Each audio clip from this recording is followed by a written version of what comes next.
All right, using midpoints was one of the assignments that you were left to do on Tuesday the 23rd. Let me just go through this. This whole idea about midpoints is not new.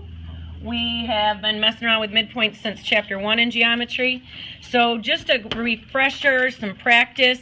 We actually have in number 1 and number 2 down here a need to use algebra. Point M bisects JK. So the first thing I'm going to do is just sort of draw what's given. JK, M is here.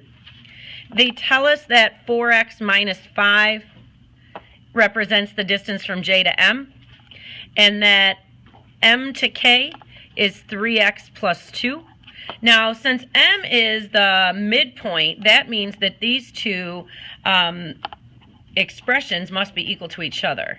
So the very first thing that you need to do for number 1 is actually solve by setting equal 4x minus 5 equal to 3x plus 2. So going through the process of solving this, I'm just going to take 3x's away from both sides. X minus 5 is equal to 2. And then I'm going to add 5 to both sides. So just taking that idea of something in the middle. Oopsie. Add 5, that's 7. X is equal to 7. And then they want us to actually find the length of J to K. So what I'm going to need to do is say that 4 times 7 minus 5, that's half of it. Well, 4 times 7 minus 5, that's 23. If this side's 23, this side must be 23 as well.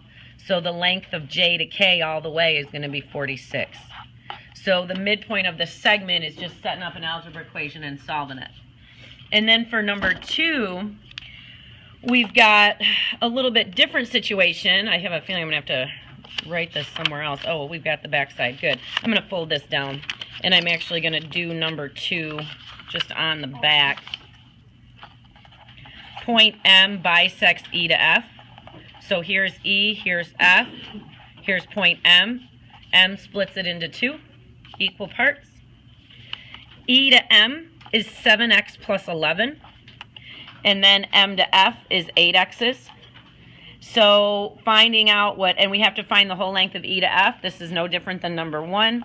So 7x plus 11 is equal to 8x. If I take 7x's away from both sides, 11 is equal to x. Then I'm going to go back and say, okay, well, if 11 is x, 7 times 11 plus 11, put that together with this 8 times 11, and that's going to be the whole thing. This should be 88. This is 88, so 176, I think. 80 and 80 is 60, 16, 176. So 176 is the entire length of that one. And then finding midpoints just with coordinates. In finding midpoints with coordinates, we're just using, it's up here for us, the midpoint formula. Add up the x's, divide by 2, add up the y's, divide by 2. So 1 and 2 were, using some algebra and maybe a little bit more challenging. But then when we get into these midpoints, and I've done this method, -6 plus -4 is giving me -10. I'm going to have to divide that by 2.